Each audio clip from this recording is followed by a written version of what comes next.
Very nice to be with you, Michael and Don. Very, very nice. Thank you very much. Yeah, so I think for Science and Nonduality audiences, they'll both know you both very well from your numerous appearances at the SAND conferences and some online offerings that you've given at the SAND website. So on behalf of SAND, welcome back, and it's so great to be with you here together. And have you two ever presented together at a SAND conference or been on a panel or anything like that? Not at a SAND conference, no. Mm-hmm. We had a lovely breakfast together once. We've had breakfast together, yes. Yeah. Nice. Cool. Yeah, and you did a podcast recently with Simon Mundy, which I've listened to several times, and that was a really great introduction of the convergences of your philosophies and practice. So we'll have a link to that in the show notes for people to go further in this conversation. Yeah, and we'll do our best not to repeat too much that was said in that first conversation, but just kind of see where the flow takes us today. And I wanted to open today with a quote to kind of set the intention for the conversation. And the quote is from the book Gödel, Escher, Bach from Douglas Hofstadter. And the quote is, "For now, what is important is not finding the answer, but looking for it." And are you both, you're familiar with this book? Mm-hmm. Yes. I know of it, but I haven't read it. Okay. Well, it reminds me so much of your relationship to each other, because it's a book about the music of J.S. Bach, the art of M.C. Escher, and the mathematics of Gödel, and how these seemingly different strands intertwine to talk about a lot of things in computer science and philosophy and consciousness. So it really reminds me of the dialogues that I've heard from both of you. So I just thought it was a nice way to set the intention for, and this idea of not necessarily wanting to find the answer, but enjoying the journey of looking for it. And so in that spirit of incompleteness, so Gödel's incompleteness theorem, first question I wanted to ask is, in your work and in your concepts, they're very well known to many of our listeners, I'm sure, in the numerous podcasts and videos and writings and books that you've created. But for each of you, what's at the edge for you right now? What's outside of your current research and inquiry, and what are you curious about in this consciousness first model of reality? So what's in that unknown space for you in this moment? Rupert, why don't you go first?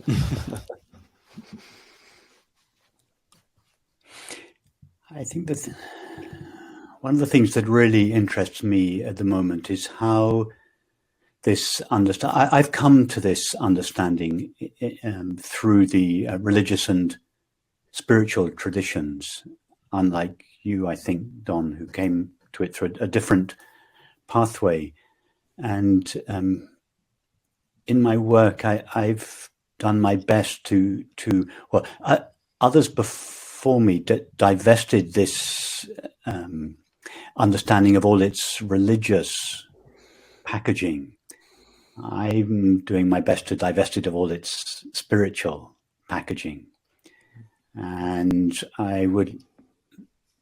what really interests me is how this understanding can be made available, not just to a few select people who are deeply interested in the nature of reality or in spiritual matters or the search for enlightenment, but how we can take this understanding beyond the rather limited, precious bubble of spiritual inquiry and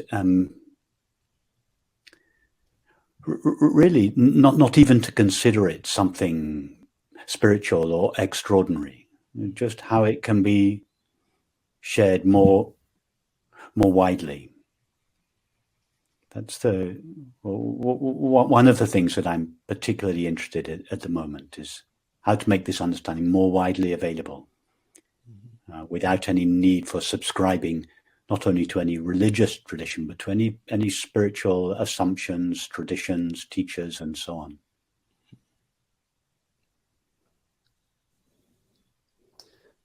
That's wonderful. I'm wholeheartedly behind that kind of idea. That's I think that it should be something that's just the way we live. Exactly. It should be just part of good, healthy living to understand that we're not our thoughts, and not necessarily to believe our thoughts. Although, of course, as a scientist, I use that thought a lot. But even there, my attitude is that scientific theories are just theories. They're not the truth. And no scientific theory is the truth or ever will be the truth. They'll always be, at best, approximations, and in many cases, not even that. So understanding, I mean, I think it's, as a scientist, it's very practical as well to, in actual research, to know about letting go of your thoughts, to tap into the deeper creativity that can then be transported into thought, and projected in the author. So, yeah, so I would agree with that. My own, I'm very interested in the limits of knowledge as a scientist and as a human being, because I pursue knowledge in science and so forth. And yet it's very, very clear that from Gödel's incompleteness and so forth, that anything that we say is at best a projection of the truth and not the truth. It's a description, but not the thing. And so that's pretty profound, and it really bears on doing science and what we are doing in science when we have theories with their own assumptions that are fallible and unexplained. The assumptions are what we don't prove. They're what we assume. They're the miracles that so we always have miracles. And there's no way to have a scientific theory without miracles, and therefore without limitations to the theory itself. So I think in that sense, again, we don't need to use spiritual language to talk about this. We can, it's just a matter of fact about the human condition, and good to talk about it that way. Yeah. And this links back to the very nice quote that you started with, Michael, which suggests that the mind is the right instrument for asking the questions. The mind is the right instrument for exploring these questions, but it's not the right instrument for finding the answers, because the mind imposes its own limitations on anything that it knows, and therefore anything that is known by the mind shares the limitations of the mind. So the mind, by definition, is not the right instrument for understanding that which lies beyond the mind, that which lies beyond space and time, the infinite. Although it's the right instrument for exploring, for asking and exploring those questions, but it has to be very humble in the face of that inquiry, and recognize that it can provisionally formulate the results of this exploration, but they're only, as you just said, Don, they're only at best provisional formulations of the truth that approximate the truth in the mind's own limited language, but can never really capture it. Yeah, I agree, and I think that it's many scientists think that there will be a theory of everything, and they talk about a theory of everything, and I think most probably say that with a wink and a nod, but I think some take it seriously that we'll get the final theory of everything. And my own attitude is that if you understand scientific theories, as you were saying, Rupert, they can never be the final answer. Yes. They can be very rigorous, and we do find that there's some remarkable payoff for being mathematically precise, right? Newton's laws allow us to send spaceships to the moon. And if we changed anything in his laws, we wouldn't get there. If we changed the gravitational law even a little bit, we would crash. So so even though they're not the truth, we find that there's some reward for being precise. Even though, along comes Einstein and quantum theory, and we know precisely some of the key limits of Newton's theory. So we understand that. And yet Newton's onto something, and yet we also know that whatever it's onto pales compared to the truth. And that for me is a very interesting tension in science, that we are definitely rewarded by having very mathematically precise statements, even though there's never going to be a final theory of everything. So that's a place of unknown for me. That fact is really interesting to me to be explored. Yes, that's very interesting, Don. I think there's a parallel in spiritual traditions, in that many traditions, as you know, recognize that the truth cannot be apprehended or adequately formulated by the mind, and therefore they conclude one shouldn't use one's mind. Any question that is raised is just don't think about it. Go back to contemplating.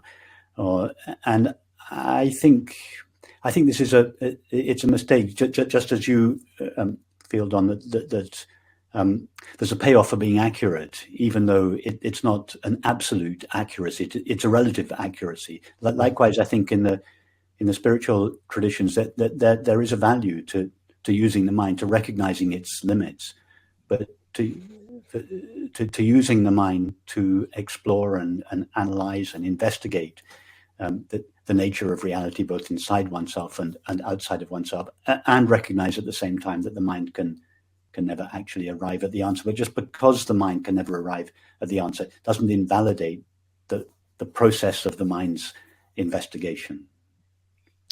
Yeah, I completely agree, and somehow it seems like the deeper intelligence that's beyond the mind has chosen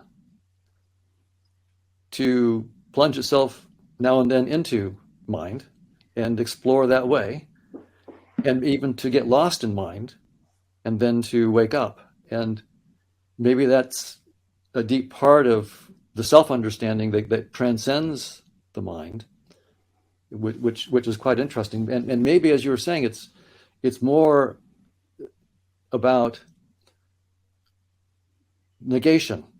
So all the things that we can say, whatever I am transcends that. As beautiful as all that scientific theory or all the nature that we see and so forth, that is complicated as all the galaxies and plant life and so forth, and as beautiful as it is, and as much as there is to say about it, books and books and books, libraries and libraries full of, I transcend that.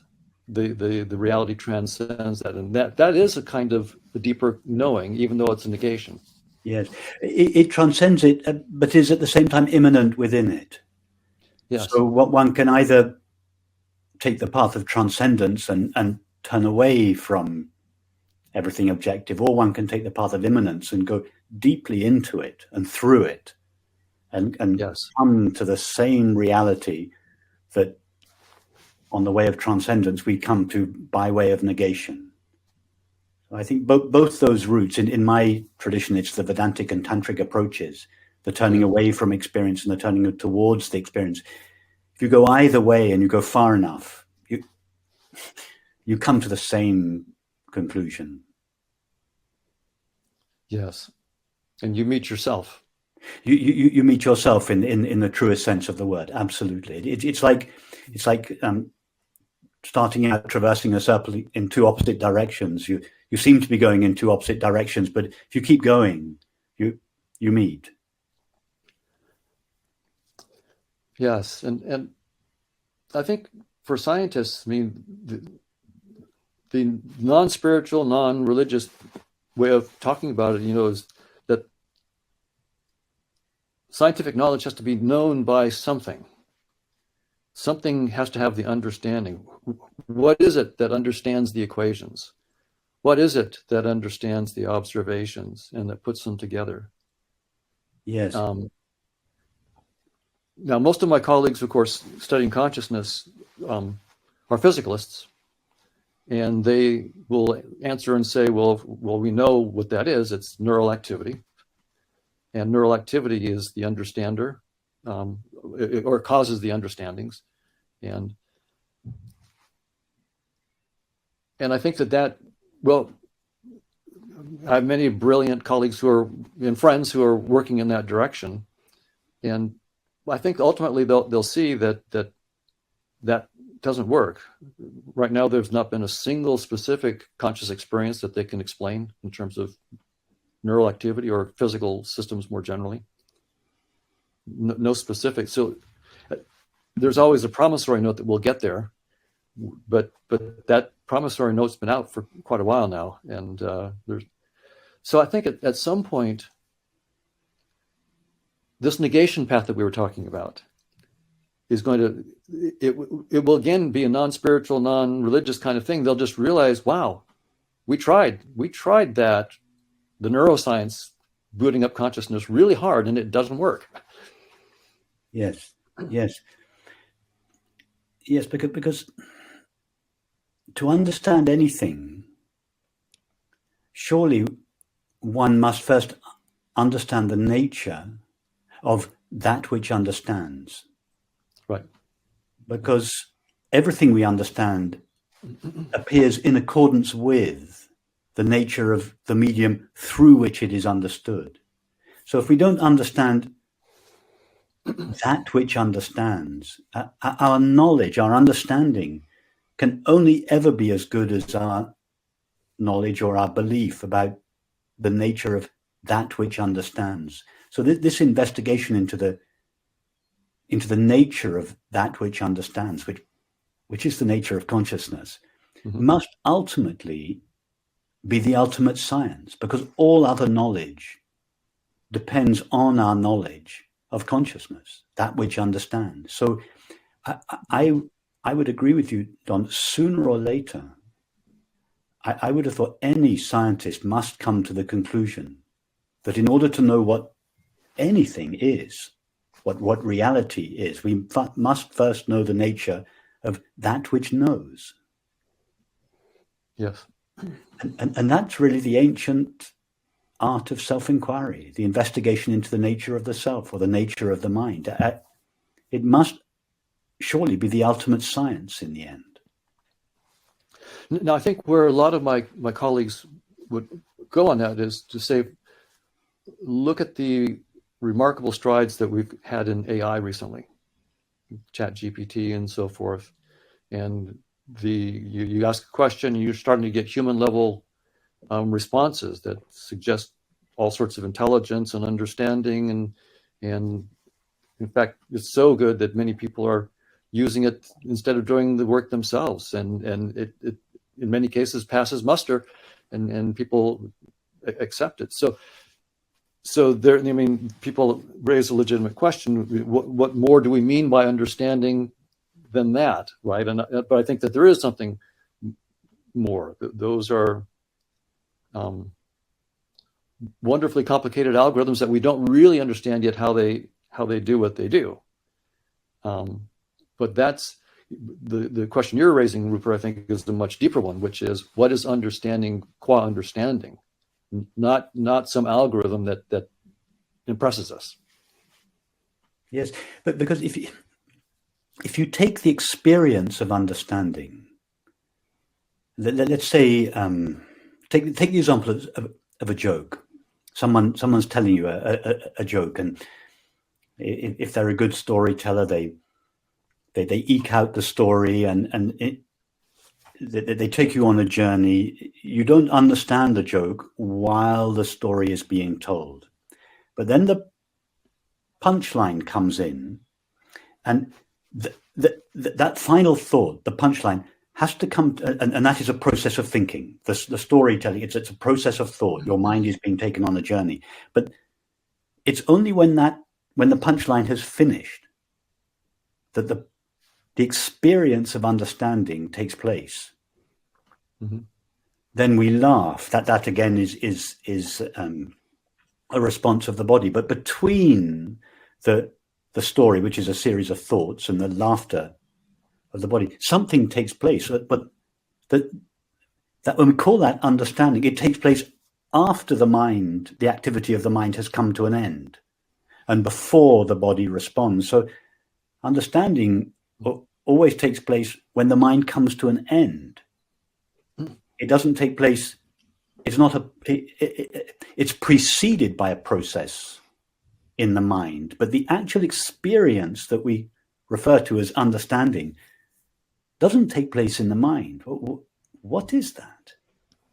And that moment too, Rupert, is of grokking, that word grokking, the punchline, of understanding the punchline. But when you're in a collective, like if you're in a comedy club and that happens as a group, it's such a euphoric moment because there's often this silence, this pause where everyone's like, is that the joke? Do I get it? Am I getting it like everyone else is getting it?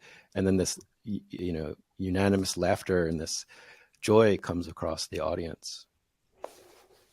Yes. And I would suggest that the joy that is expressed is because of what is tasted in the experience of understanding. That what takes place when the mind comes to an end, the mind subsides at the end of the joke or the end of the poem or the end of the piece of music, the mind subsides, something takes place and it's actually timeless, it's outside the mind, and we call it understanding. But the response to that, as you say, it's joy. It reminds me of the thing William Blake said, every bird that cuts the airy way is an immense world of delight, enclosed by the five senses. What is this thing that's limited or enclosed by the senses, that is not in the senses? What he calls an immense world of delight, what you referred to as joy earlier. There's something that takes place in the experience of understanding. Understanding is always joyful. Mm-hmm. What is that? It's the experience that a scientist craves. It's the one experience that a scientist motivates all scientists. Understanding. Right, I agree. Now, Einstein is famous for saying something like that intuition is a sacred gift and rationality or reason is the faithful servant. And yes, that's along the same lines in some sense. Yes. Really good scientists are doing that very kind of understanding and then translating it into exactly. And like you say, or like Einstein said, it's a sacred gift. It comes from somewhere beyond the mind or prior to the mind, of which the mind is in service. That's beautiful. Yeah, a lot has been attributed to Einstein, but I think that one might actually be something that he said. There is, and I agree that there is great joy in that kind of understanding and great fun in the exploration in that way. And that many scientists understand that firsthand because the good science, the good understanding comes from there and it gets translated ultimately into the math in most cases. Yes. Most cases. There is, on the other hand, a painful side to it as well. Right? So for those who meditate and you're going into silence, the ego is not happy with that. And there's all sorts of attachments to the notions of me and mine and my mind and my thoughts so I'd love to get your thoughts on that, Rupert, because the story is that most people find that you go through periods of great pain, letting go of the thinking mind. And it doesn't go gentle into that dark night. It rages against its death. Yes, it's an interesting thing that death, that the ego seeks it above all else and fears it above all else. In fact, it's that death, that dissolution of itself, it is, I would suggest, really the only thing the ego ever truly seeks. But at the same time, as it comes close, it realizes that in order to have what it wants, it must die. It's the analogy I sometimes use is like the moth and the flame. As long as the moth is at a distance from the flame, the moth thinks, oh, that's all I want. And it journeys only towards the flame until it's 3 inches from the flame. And then it realizes, if I'm going to have the flame, I must die, because the only way of touching the flame is by becoming the flame. And the ego is like that. it fears its own demise. As you say, Don, in meditation, it fears letting go of thoughts because the ego can only stand by identifying itself with something or someone, and thought is the vehicle by which it does that. So as long as it's holding on to someone or something, the ego survives. And yet, while the ego is present in us, all it's ever seeking is to bring itself to an end. For instance, its search for happiness in objects. To take the classic, one of the main, if not the main, motivating force of the ego to find satisfaction or fulfillment in objects. What is it really trying to do? It's not really seeking the object or the person or the substance. It's seeking to unite with the other, and in uniting, to lose itself. It's seeking to lose itself in the object or the other or the substance. In other words, it's seeking its own demise, like the moth seeking the flame. And that's all the ego ever really seeks, except that it wants to have its cake and eat it at the same time. So I think you're right, Don. The ego does fear its own dissolution, its own death, and at the same time, it's all it ever truly seeks. So it has this ambivalent relationship with truth or love or happiness, whatever word one uses. It wants it and fears it in equal measure. In equal measure, I agree. It really does. In my own personal experience with meditation, shows me what you said is right, that I want it, and something inside me fears it tremendously as well, and does not go easy, and will keep me up all night, be out of its own fear, and so forth.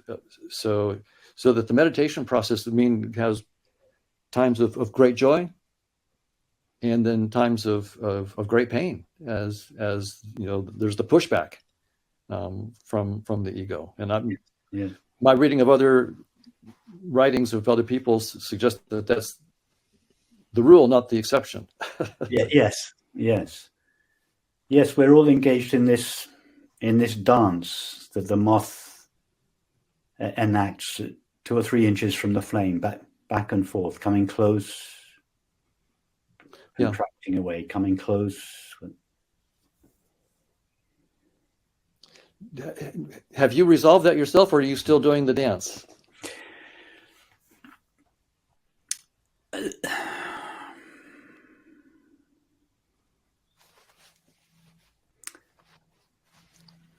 My understanding of meditation has changed, and this change has really resolved this issue for me. But up until maybe relatively recently, I conceived of meditation as something that we, as an ego or an apparently separate self, undertake with a purpose of, however we define our purpose, fulfillment, happiness, enlightenment, realization, so on, and that the vast majority of meditation practices can be divided into 2 categories. One in which we direct our attention towards an object, a mantra, a flame, the breath, the pause between breaths, and so on.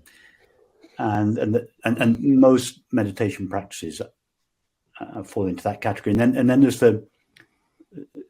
that could be called the progressive path. We progress to our true nature via an object. Then there's the direct path, where we don't direct the attention towards an object, but we turn the attention round. It goes back towards the subject, the fact of being or being aware. So, but both these 2 forms of meditation are founded on the presumption of separation. I am a separate self. I am an ego, and I'm approaching, either indirectly or directly, my true nature. But then there's a third. It shouldn't really be called meditation. It's a kind of non-meditation. It's a pathless path. There's a third approach in which we start with the one reality. We start with the one being, and we stay there. We don't approach it. and that one being is the being that shines in each of our minds as the knowledge I am. And the knowledge I am, it pervades all experience. So even if we feel I am depressed, normally in most cases the depression is a dark, heavy feeling, and that dark, heavy feeling completely obscures the feeling of being, the knowledge I am. And therefore, as a depressed person, we then undertake some kind of practice. Whereas the being that we are saying, what we are approaching, what we are trying to approach, it is the being that shines as the I am. And even when we say I am depressed, the I am is shining there. When we say I am lonely, the I am is shining there, albeit obscured by the loneliness. So meditation then, in my understanding, meditation for me now is just to be that, to be that being knowingly. So it no longer, and it doesn't matter what is taking place in the mind.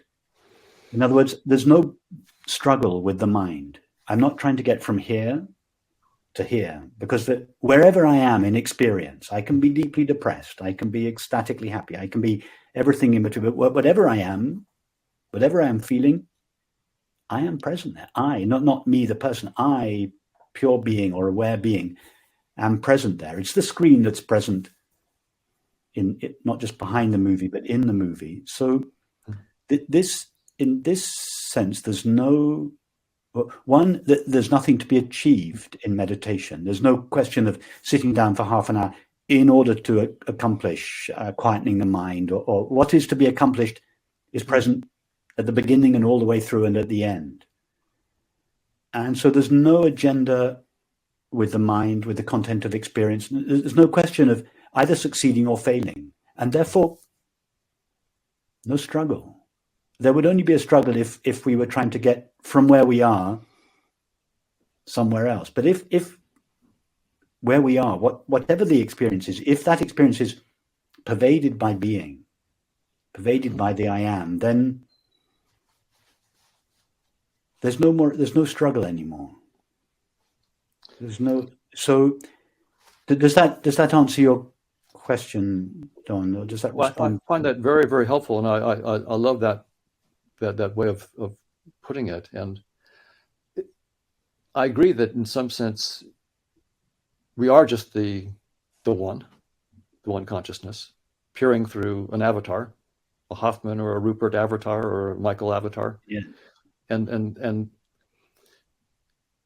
there's no where to go except where you already are. It's just to in some sense just to wake up to what you already are.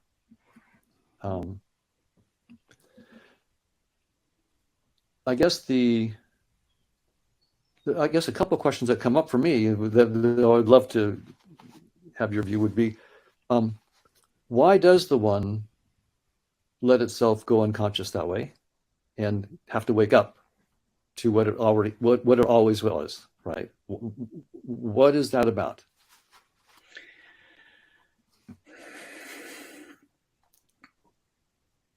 Well, first of all, I would say that there isn't a why, that there isn't an answer to the why. It doesn't do so for a reason.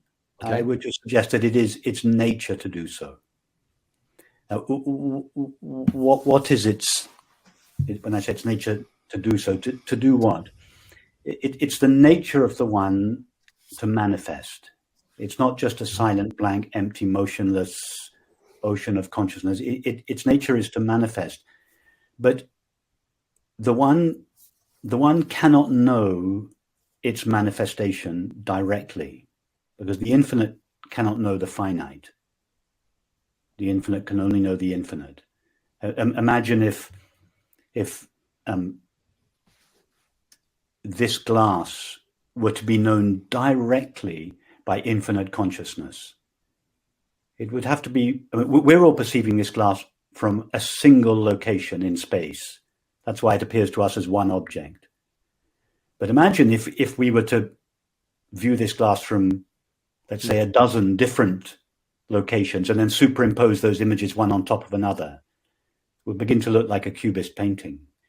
But then imagine how the infinite would perceive this. It would have to perceive this from every possible location in space, including all the locations inside the object. It would just be a deep, dark black. It couldn't perceive this. In order to perceive form, the one has to locate itself. It has to overlook its knowledge of itself as infinite consciousness. It has to seem to become a finite mind from whose perspective it can know itself in form. So I feel that manifestation is a kind of sacrifice. Mm-hmm.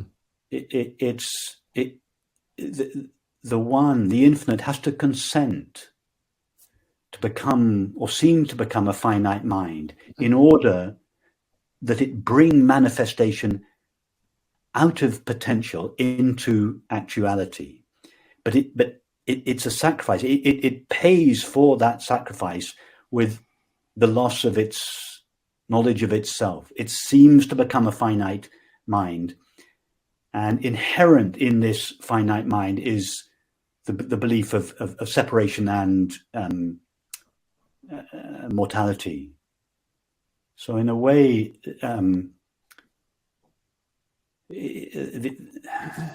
suffering is sorrow. It is the inevitable consequence of manifestation. But I don't think one can say that there is a reason for the infinite manifesting. I think that it is just its nature to do so. But in doing so, it has to sacrifice its knowledge of itself as infinite and the sense of completeness, wholeness, fulfillment, absence of death that comes with that. And it has to seem to locate itself as a finite mind with all the attendant sorrow and fear that comes with that. That's a very illuminating answer. I like that. One question that I have, maybe other people would have as well, is if the one can wake up while it's still in that perspective, why did it need to ever not be awake from that perspective? Why didn't it retain its knowledge of itself at the same time as look? Yeah, if it is indeed possible for us at some point to really wake up, why do we ever have to sleep?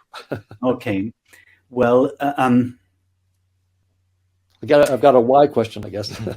No, it's a very, very good question, and I have to resort to William Blake again to answer this question. He said this beautiful thing. Eternity is in love with the productions of time. That consciousness, eternity, consciousness is the phrase "in love with." I translate that as so utterly, intimately one with. Mm. Eternity is consciousness cannot stand back from its manifestation and view it from a distance. It has to completely lose itself in it.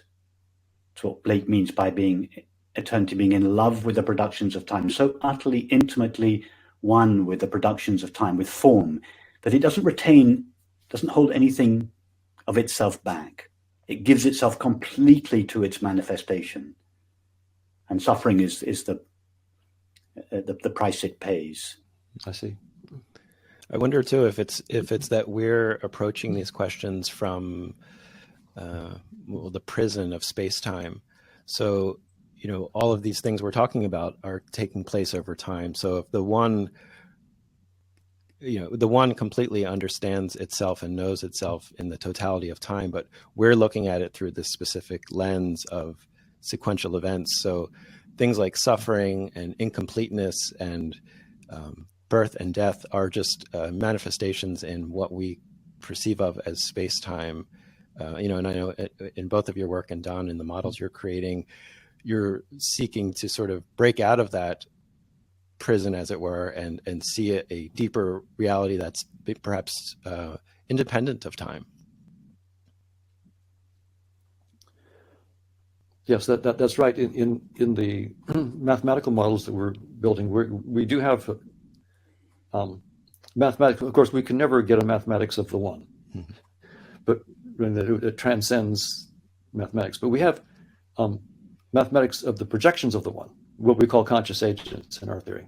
And those, it turns out when you take any set of conscious agents, even if they're not interacting, they also satisfy the definition of a conscious agent. That group satisfies the definition, and so it is a conscious agent.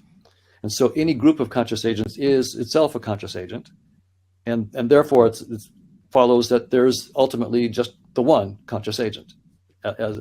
So we can never we can get a theorem that there is one, and we can point to it, but we can never describe it because we'd have to climb up something called Cantor's hierarchy of infinities.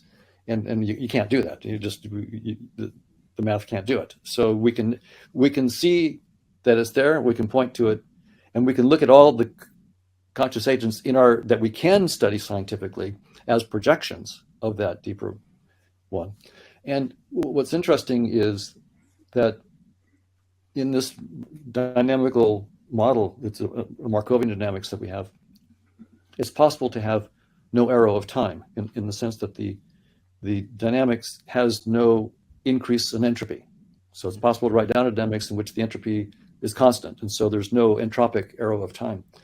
But it turns out it's a theorem that any projection, so you take this bigger dynamics, let's say of the one, in any projection that you take where you're losing information, that projected dynamics will necessarily have an increasing entropy and therefore an arrow of time as an artifact of the loss of information. And so so here's where being mathematically precise does give helpful insights right into these issues where you can actually show it's a mathematical necessity in certain cases under certain assumptions that would be what's going on. And then one corollary of that, in terms of how we think about nature and the evolution of natural selection and nature red in tooth and claw and the struggle for survival for limited resources. Well, time is the key limited resource. And so this mathematical theorem suggests that all of evolution by natural selection is really, and the struggle for limited resources, including the limited resource of time, all of that is not a deep insight into the nature of reality. It's all of it is an artifact of the projection. There is no struggle for survival. There are no limited resources in the one, but you get that appearance from the projection. Yes, yes, and that reminds me of just going back to the previous conversation, Don. I agree with you completely, and going back to the previous conversation about why the one, if it can wake up in a human form, or why doesn't it just do that all the time? And this is something I wouldn't often say on a kind of public platform for fear of being misunderstood. But the one knows nothing of our suffering.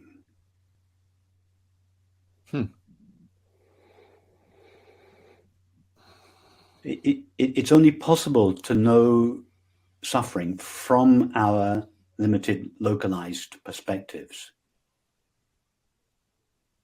So we as individuals, we experience suffering and the impulse to wake up, to go beyond our suffering, but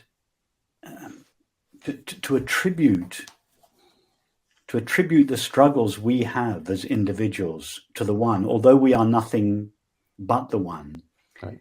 It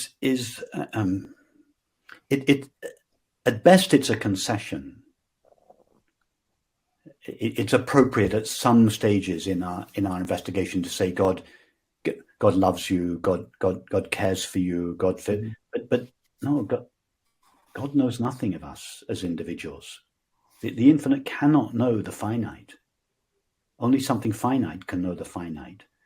So God itself only knows its own infinite reality. I'm using the word God for infinite consciousness, or infinite consciousness can only know itself. So it's. I don't know if I'm being clear. Infinite consciousness doesn't. It's not that it manifests for a reason. In a way, it knows nothing of its manifestation. It's only possible to know its manifestation and all the attendant struggles. It's only we, from our localized points of view, that know about manifestation and all the struggles that come with it. The infinite knows that can only know itself. It cannot know anything other than itself. It only knows its own plenitude, its own fullness, its own infinity. But Rupert, when you use the word know there, I guess you're talking about it's the understanding that we were talking about earlier. So yes, yes. The totality of understanding is only in the infinite, but it's still experiencing itself through. Well, it's we should have another word for it. It's not knowing. It's the only form that the absolute knowledge of itself. Consciousness is knowledge of itself. It's the only knowledge there is that doesn't take place in subject-object relationship. All other knowledge and experience takes place. There's a finite subject that knows, and there's a finite object that is known. So like the experience we're having now, the experience of sounds and thoughts. But the absolute knowledge of itself is just this unique knowing. It's the awareness of being. It's the only experience there is that doesn't take place in subject-object relationship. And that is our deepest experience. That the awareness of being is our primary experience. Right now, each of us is having the experience of being. It's not we as people that have the experience of being. It's we as consciousness that has the knowledge of it. So that is it's why it's referred to as absolute knowledge, because it's not relative to a finite mind. It's the only absolute knowledge there is. It's the only unlimited knowledge there is. And so you're right, Michael. When I say knowing, I'm using the word in a special sense. I guess it's like the intimate knowing of only I really know what it's like to be me in an intimate way, but there's a more universal way of knowing that can be shared among people.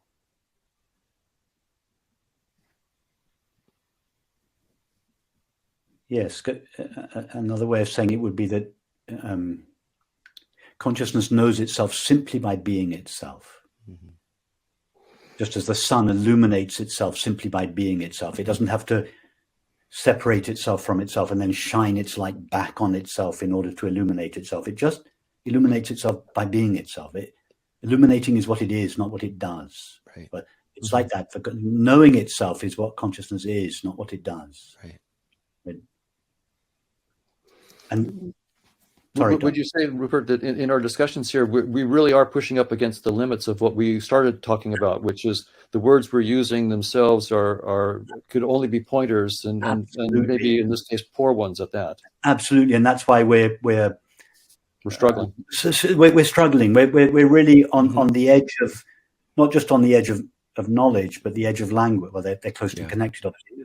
The edge of, and we're trying to use these clumsy symbols, words, which were evolved to describe things like houses and cars and bodies and trees, and we're trying to use them. We're trying to stretch their capacity, and it doesn't work very well. So we're right on the edge. Yes, I think your analogy earlier, Rupert, of getting the joke, so understanding the punchline, is appropriate here, because if you have to explain the joke to someone, it's just not funny. It's like you either. It's in that moment of understanding that the humor and the joy comes. That's so interesting, Michael, because when you explain the joke to someone, you engage them in a rational process. Right. Well, that's not what they want. We want to bring the mind to an end. Right. So explaining the joke doesn't precipitate this joyous, Right. timeless moment of understanding. It just engages you in more mind. So yes, it's to explain a poem or analyze a piece of music or explain a joke. Yes, it doesn't deliver. And yet, as we were talking about earlier on, you were saying we would like to have a non-religious, non-spiritual way of transmitting this to people, and we see right here the problem that we have, which is, if we don't use spiritual or religious language, what language can we use? Any language is going to have, I mean, we can point to the limitations of those languages, but by dropping those languages, we don't drop the problem in some sense. Absolutely, yes.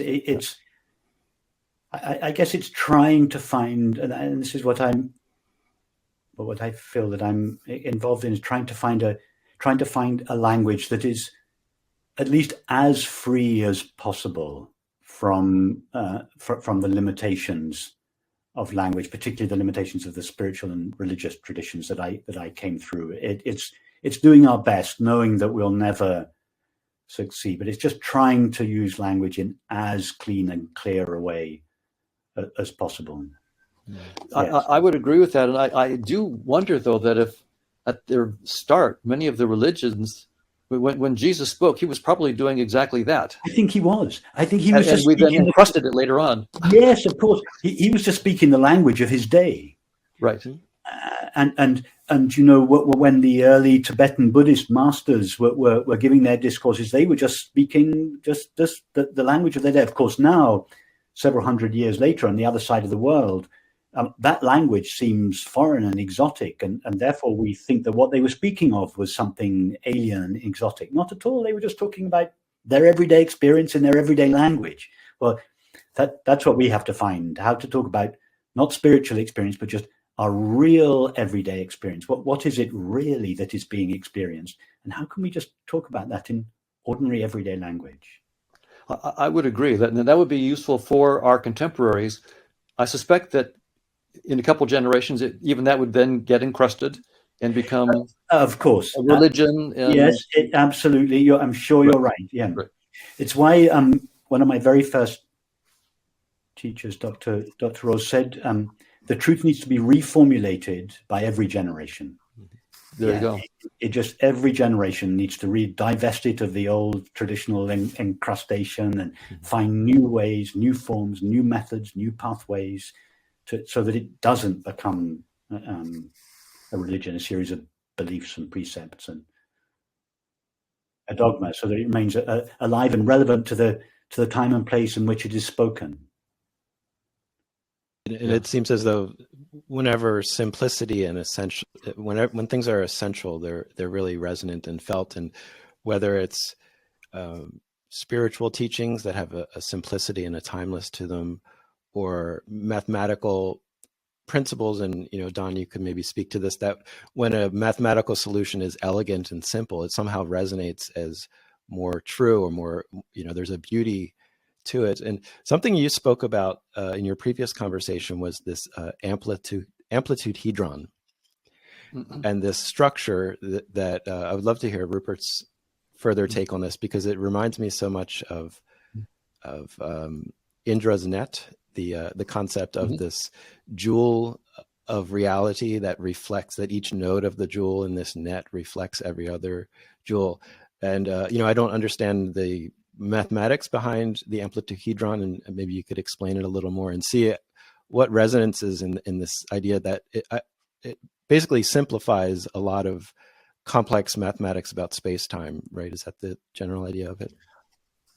Right. So it's remarkable that physicists for centuries have taken space and time, or their union of space-time, as the fundamental reality. Einstein's theory of special relativity and general relativity takes space-time as fundamental, and quantum field theory, the fields are defined over space-time. So that's been the foundation for tremendous progress, is space-time. But what's remarkable is that the very precise mathematical theories that capture the intuition that space-time is fundamental, those theories themselves tell us that space-time cannot be fundamental. They tell us precisely at what scale space-time falls apart, at 10 to the minus 33 centimeters and 10 to the minus 43 seconds, what's called the Planck scale. Space-time has no operational meaning. And so physicists, at first, to a philosopher, that might sound like nonsense, because what's going on here? You start off with the assumption that space and time are fundamental. You have a mathematical theory that's supposed to implement your thought. The theory comes back and says you shouldn't believe in space-time. Well, now wait a minute. What goes on here? If your theory didn't faithfully implement your thoughts about space-time, then why should you believe the mathematical theory when it tells you that space-time isn't fundamental?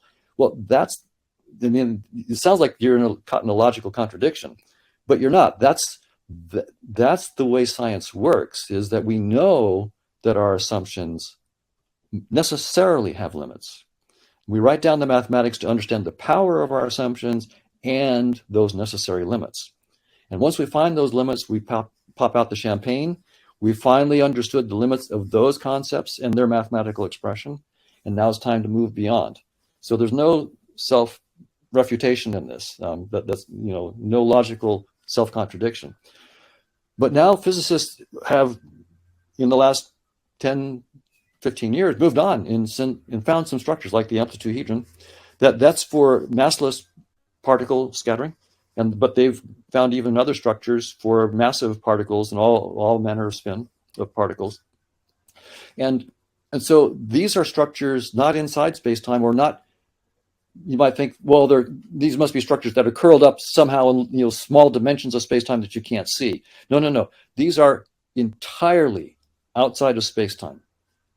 They're divorced from space-time. Space-time is a projection, and in fact, space-time is a fairly simple structure compared to the geometry of these other structures. They could have billions of dimensions. Space-time has 4. That kind of thing.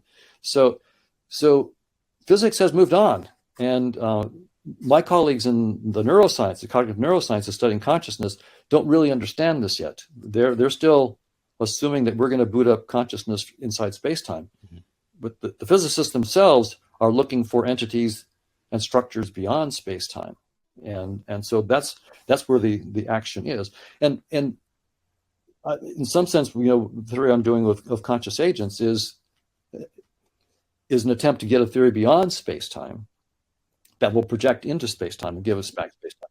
And I'll just one last thing, and what we're doing is we're showing that we can project to the structures that the physicists have found, something called decorated permutations, which then project to the amplitude-hedron and so forth. So we've actually published a paper where we show how to take our conscious agents and project it onto the deepest structures that the physicists are finding beyond space-time, so that consciousness gets a place entirely outside of space-time, and space-time is merely one interface, one kind of way of looking at the world that consciousness can choose out of a countless number. Yeah. Don, can I ask you something about this? I've been actually meaning to ask you about this since our last conversation. So I think you and I agree that one could liken a human mind to a virtual reality headset made of thinking and perceiving, that consciousness, so to speak, which is dimensionless, puts on the VR headset. In a human being's case, this VR headset is made out of conceiving and perceiving, thinking and perceiving. And as a result, through the VR headset of thinking and perceiving, consciousness refracts itself and appears to itself as space and time, as time and space. So time correlates directly with thought. It's the only way we know time is through thinking, and space through sense perception. So in a way, the one infinite consciousness appears as space and time. When consciousness looks at itself through a human mind, a VR headset of thinking and perceiving. Now, if it's a crude model, but if that model has some truth in it, then what we are seeing out there as what we know as space and time is a reflection of the mind through which it is known, the conceiving, perceiving faculties of the mind. So when our human mind then wants to know, well, what is beyond space and time, in order to make that investigation, in order to discover what is beyond space and time, must it not expand the VR headset? It cannot, the human mind as we know it simply cannot know what is beyond space and time, because space and time is a reflection of the limitations of a human mind. So to know what's beyond space and time really requires going deeply into the mind and transcending the limits of the mind. Do you guys mind if I take a couple minute break just for a second, and then Sure. we can just cut this part out for a minute, and then I'll come right back? Is that okay? Yeah. Sorry about that, but I'll come back to your question then. Yeah. All right. Okay. I want to do it with a clear head. Okay. I'll be right back. Okay. All right, Don, over to you. Okay. Yes. So the question is, in some sense, we're conceptually and perceptually stuck inside space-time. So how in the world can we as scientists somehow get outside of that? And I do run into that even in giving talks at scientific conferences. I gave a talk where I talked about these structures beyond space-time, and I won't mention the name of the person it was a very famous person who's working on consciousness, and he said he didn't understand this. So are these things, are they like curled up inside space-time? And I said, no, they're utterly outside space-time. And the look on his face let me know that he had no clue what in the world I could possibly be talking about. Yes. When I said that. And so the way we do it is through mathematics. That's the power of mathematics. So space-time is a mathematical structure, right? We have Einstein's field equations for curved space-time, or special relativity gives us a certain kind of space, Lorentz space, Lorentz transformation kind of space. So we can simply say, okay, those structures fall apart at 10 to the minus 33 centimeters. They don't work. So let's propose new structures that mathematically could have, in the case of the amplitude hedron, it could have thousands, millions, or billions of dimensions, not just 4. And these are utterly outside. So we can write down all this mathematics and also the decorated permutations. In our theory of conscious agents, right, we can write down the mathematical models of the Markovian dynamics of conscious agents. There could be trillions of them, however many you want. The dimensions of the thing could be, a Google dimensions. We're free to go there. And then we can just simply with mathematics say, now all that incredible complexity gets projected into this 4-dimensional simple little structure, and that has such a grip on our imagination. But the way you get that thing to lose its grip is by using mathematics. The mathematics is the tool that we use to actually not just speculate that there could be something beyond space-time, but to actually go there precisely and make precise models that we can then project into space-time, where we can make our measurements, right? We can only make measurements where we can observe them, which is inside space-time. So we do need to project all these higher dimensional things into space-time to test them. But that's how we do it. And it's working quite well. When you let go of space-time, the mathematics gets simpler in a way. So when you try to compute, like when physicists, experimental particle physicists, what they call high energy physics, when they smash particles together, like you might have 2 gluons smashing into each other and 4 gluons go spraying out, or whatever. It could be a photon that breaks into a quark-antiquark pair, and these are called scattering events. And you can compute the probability of these various scattering events. And when you do it inside space-time, because space-time is in some sense the wrong framework, the mathematics is really, really nasty. To the 2 gluons in, 4 gluons out kind of thing. Hundreds of pages of algebra for one interaction. But when you let go of space-time and you do it like with the amplitude hedron, 2 or 3 terms you can compute by hand, and you see new symmetries that are true of the data that you can't see inside space-time. So space-time has actually, I think the next generation is not going to have the problem we have of what do you mean beyond space-time? Because this generation that is raised in virtual reality, playing virtual reality and taking a headset off, it's going to be a no-brainer to, well, so when I take that headset off, what about this? Could this be a headset too? Sure, why not? Why isn't this a headset? Okay, so what's beyond the headset? And all of a sudden, it's just not that hard to think outside of that. But to think precisely, you need the mathematics. And to actually make progress, there's no way to do it without the mathematics. And by the way, this is where I mean, there could be a real dialogue that's profitable between science and spirituality. Both are talking about aspects of consciousness beyond space-time. And so I think there could be a real good dialogue. Again, humbly understanding that no matter what we write down is not it, right? And yet also understanding, as we talked about earlier, there is some reward for being precise. There is some reward, even though maybe the reward is that the limits of what you're saying, so you can't be dogmatic. And that's a big reward. It really blocks dogmatism, because your own theories, if they're good enough, will tell you this is where I stop. Whereas just paper and pencil word theories typically don't do that, or not so clearly. They don't say 10 to the minus 33 centimeters and I stop. They're not that kind of precise. Right? And I guess does that sort of answer the question, Rupert? Sorry, Don, what did you say? Does that sort of answer your question? Yeah, very much so. Yes, very much so. Something that comes to mind when you were talking is that that art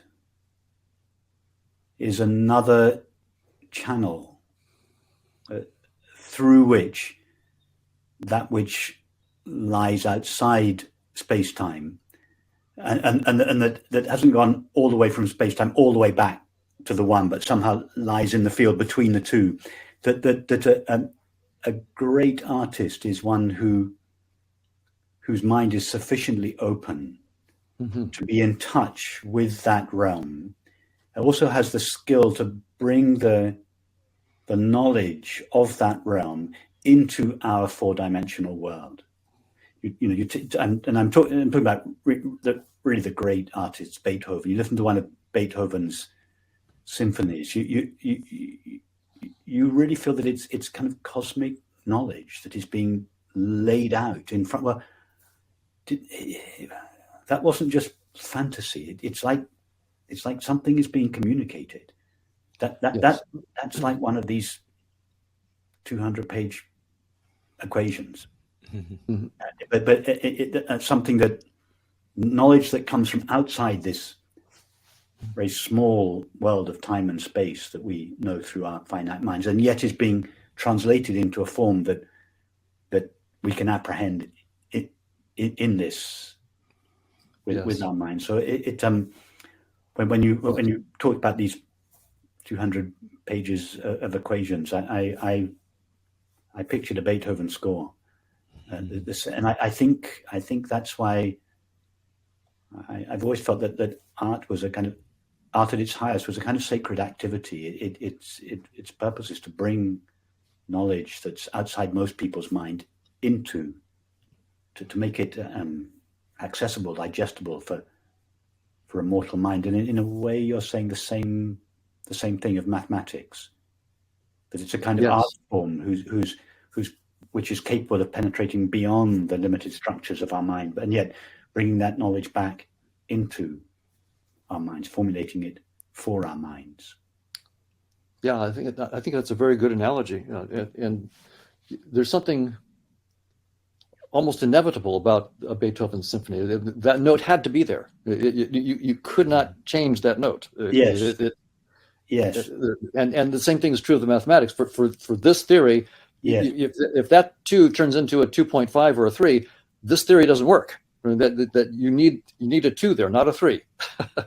And yes. It's sort of like the Beethoven. You need that note. You can't. You don't mess with that note. Yeah. It seems inevitable. And sometimes the composers themselves sometimes talk as though they went after it until they knew that they had heard the right thing, that Yes. there was a right answer here, and they had to get that right answer. No, I did this and it wasn't right, and then you get it right. So very much like in mathematics, it's either right or it's wrong. Yes. Yes. Yes. But I can't go deeper than that because it's not my area. But I think there's something interesting there. I don't know if anybody can go deeper on that. That would be very interesting. Yeah, I think one of the things that points to that being true of great art is that its timelessness. The fact that, you know, people for hundreds of years have heard Beethoven and it's resonated for them. It wasn't just the people of Beethoven's time that got it. It's generation after generation. And so I think that's one of these pointers that it's touching into something deeper that's less about space-time, to use the language of this conversation.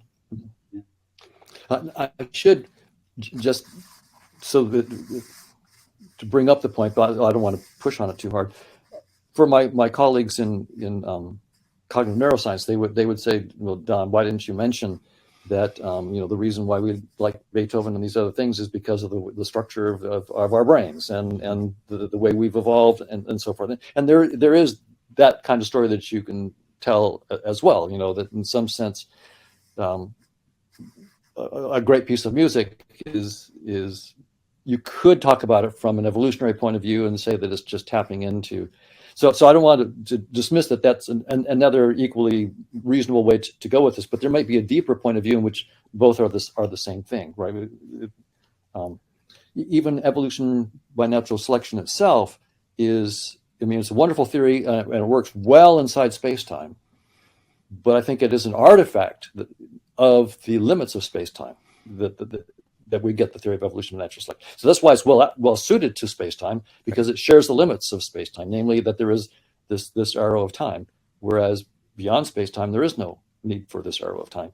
So I just want to acknowledge that, you know, evolution by natural selection is a wonderful tool to discuss this stuff inside space-time, but not beyond space-time.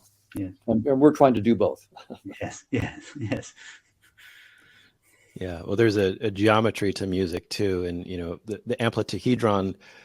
Some of the articles I've read have likened it also to sacred geometry. This idea that there's these geometrical shapes and patterns that appear in nature. The sacred geometry shapes themselves don't exist in our reality, but they're sort of pointers to a higher level of order that resonates with us as beings. So. How are you two on time? Because I know we're at like hour 15. Do we need to wrap soon? Or Okay, if there's, I'm happy to wrap up, or if there's something we can, there's something more you'd like to discuss, I'm okay for a while. Yeah, I thought it would be nice maybe to have one more question that's more about. Okay. I could do one more. Okay, great. So, but something more about the.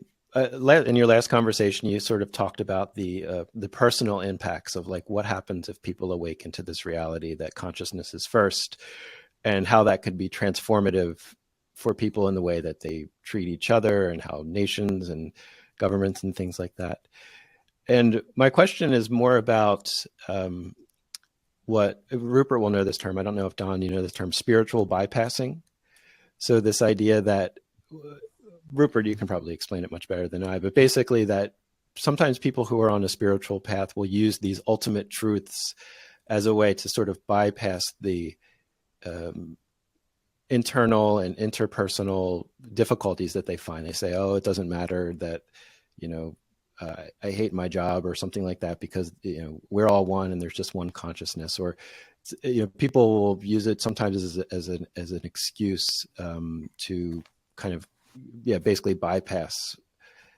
So I'm just curious in this model, if you two feel the worry about that at all, that maybe some people aren't ready to awaken to this knowledge that space-time is an illusion and all that we're experiencing is awareness knowing itself.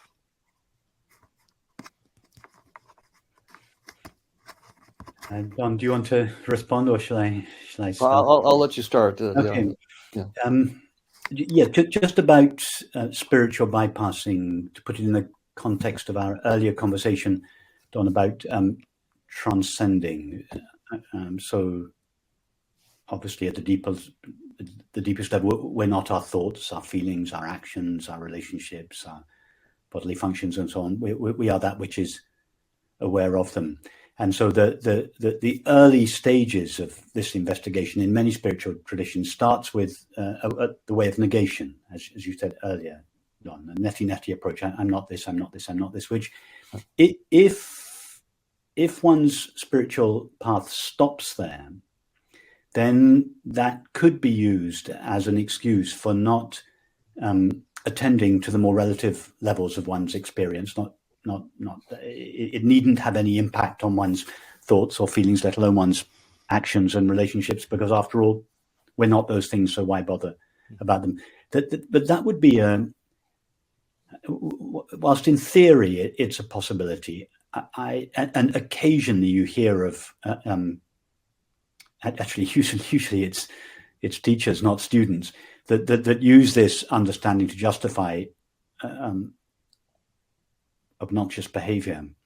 It very rarely happens. In my experience of speaking to people, it's very rare. And also, I think the path of transcendence, where we trace our way back through the layers of experience and we recognize our fundamental nature of being or being aware.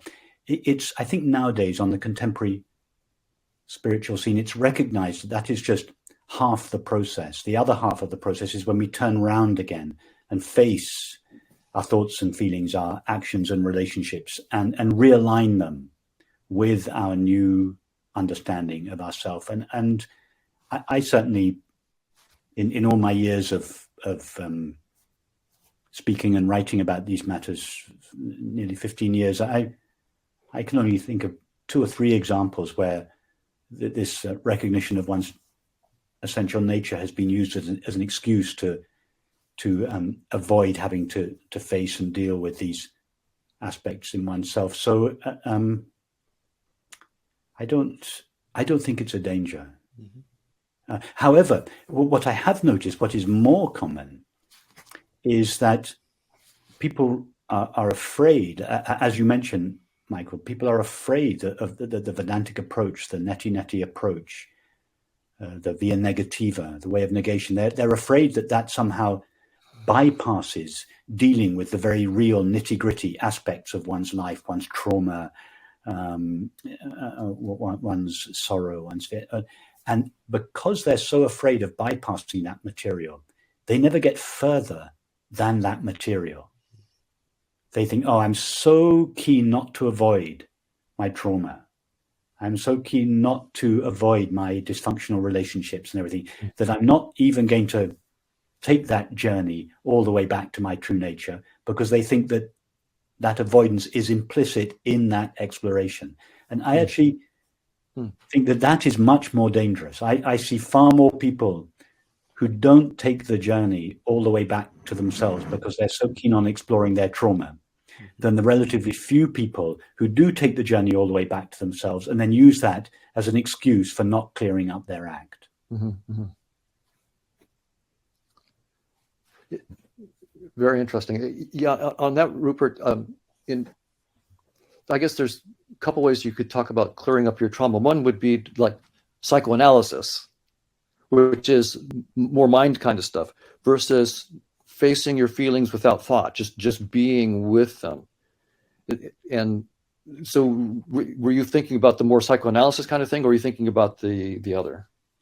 I think I think both are valid. Mm-hmm. No, I think that there's the turning around and facing one's feelings from the perspective of just from the perspective of awareness, facing them without agenda. Okay. I sometimes refer to it as kissing the toad, turning around, facing your feelings, embracing them, bringing them close, because with no resistance to them. Exactly. In the tantric approach, they call it devouring your emotions, bringing them so close that there's no longer any resistance to them. And of course, there, in the absence of resistance to your sorrow, that's where you find the peace and happiness that you previously sought by avoiding it.